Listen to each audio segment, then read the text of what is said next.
باورت میشه کل اینا فقط 5 میلیون، دونه ای فقط 100 تومن. اگر باورت نمیشه نگاه هر کدوم 100 تومن.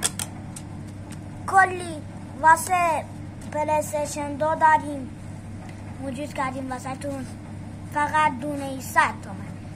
هر کی کلشو میخواد کامنت بذاره قیمت نه کامنت بذاره CD تا شرایط بیشتر واسش بفرستید.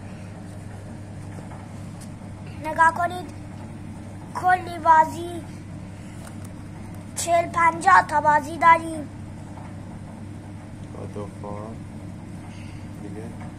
بذارین کلشون رو بهتون نشون بدم. فیلم داریم، نمیدونم بازی داریم، یکی داریم، 2 تا داریم، 3 تا، 4 تا، 5 تا، 6 تا، 40 تا داریم، 48 تا داریم. به این خوشگلی پشتاشون هم که قشنگ سالم دیگه. مثلا این نگاه کنید چقدر خوبه. بذارید مثلا چی رو بردارم، چی رو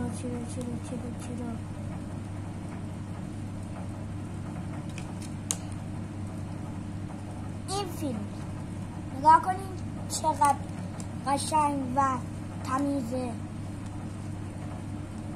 گادافوار و هر چی شما بگید ما داریم با اشانتیون که یه دونه چیه همین یه دونه کیسه اشانتیون بهتون میدیم سفارش بدین.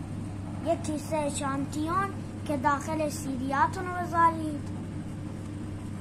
کلی بازی داره.